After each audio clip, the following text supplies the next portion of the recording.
arrintan ka soo korodhay dhinaca galbeed ka duqeeyaan waqtigii wasiirada arkeen waxay sheegeen inay idinkeedii ku soo wareejiyeen inaad arrintaa xal ka gaadhaan u tagtaan suldaanka cadhooday arrin aad ka keentaan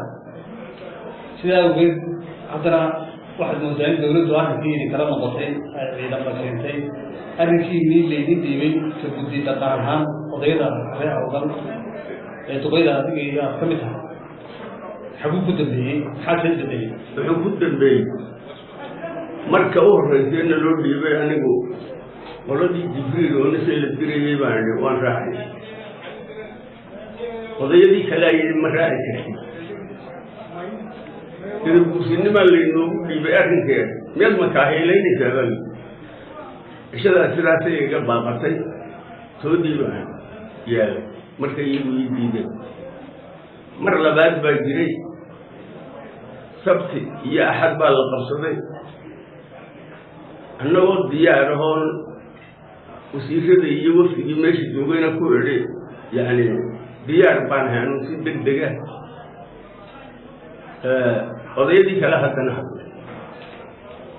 arrinkaasi dhan ujeedaba waan fahmi weyne aniga horta anigu waan fahmi waayey jihadu u socdo arrinkaas muddadii oon gaadhin odayadii baa dhawaaqay haddana wixii ay yidhaaheen waan maqlaynay haddana waxaan maqlayaa wasiirka gaashaandega cadabi oo goor walbale arrinkii odayadii baan kaga tegay kulley odayadaa lagaga tegay kuma jiro anigu wixii lagaga tegayna war maayo kuwa kale dhawaan sultan run ahaantii arrintan sultan abibakar cilmi wuxuu ka mid ahaa golihiina dhaqanka aad adiguna qaybta ka tahay salaadinta dhaqanka gobolada galbeed ee somaliland aragtida uu ku dhawaaqay ee ah in uu waan ka baxnay ama waan ka goosanay inuu somaliland ku dhawaaqayo isaga iyo rag kale oo ay siyaasiyiin ahaa oo gobolka ah kolka aragti caynkeebad adigu ka qabtaa suldaanka ku dhawaaqay waan ka goosanay adiga oo taariikhda ugu sultan inaad 19 ku dhawaaqday inaad ka goosatay somaliland anugu aniga caddaynayaba mawqifkayga ee leh idinbuuso ama dhankan u dhac ama dhankan u dhac labada mid un baa bannaan ee inaan lugna dalab ugu joogo lugna wagan wax dhici karaba maa ama dadku wax kuu dhaliilaayo waxaa u dhaliila dee dhan buu isku raacaa ama dhaliishuu ku noolaadaa waa anigan le dhan unu dhac dhanka dadweynuhu yuhun baan anu goor walba ahaa dadweynuhu dhankuu yahay baan goor walba ahay anigu sida waxaan ku weydiinayaa waxaad hadalkaaga ku bilowday ka odaya dhaqameed ahaan annaga waxaan abaabulnay oo tabashada geynay aqalka madaxtooyada madaxweynaha kula kulannay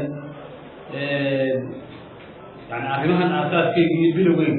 maadaama odayadiina dhaqanku aad lahaydeen iyadoo tabashadiinii laga jawaabay nin suldaano oo hadlay oo yidhi muxuu ahaa bannaankaan u baxay waxaa intaasoo culaysa loo saaray hadalkiina intii ka badnayd waxba ay dowladdu uga soo qaadi lahaday maxay aragtidaada waxa weeye waxay uga soo qaadi lahaday isagu xadku ka baxsan yahay dareenno kale ay ka qabtaa dowladdu dareenno kale iyay ka qabtaa annagu dalkaan dhex joognaa cudurkuuman abuurnay cudurkan abuurnaa ficilkii baanaan ku berin ficilkii buu isagu muujinayaa qaarna ugu tegay cudurku annagaa abuurnay baan lehay haddaan ku celinayaa annagaa abuurnay oo dhahdayadii weeyaan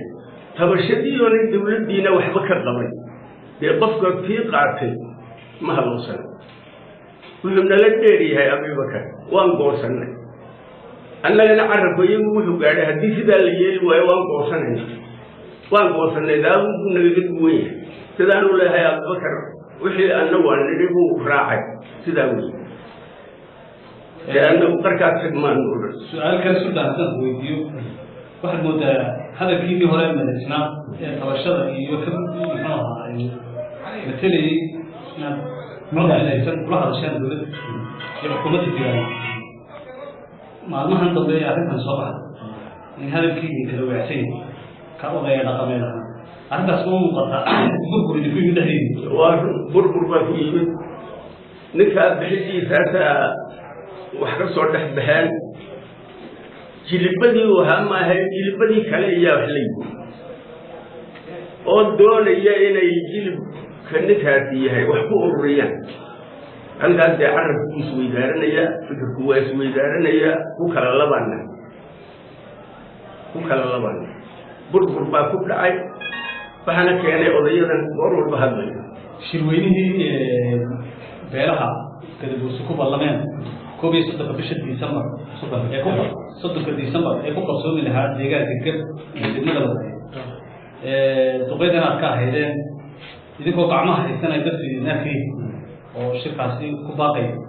تحصل سوق عنهم ولا مسائل قصوني يبيع الإنسان يا كاسي يبيع الإنسان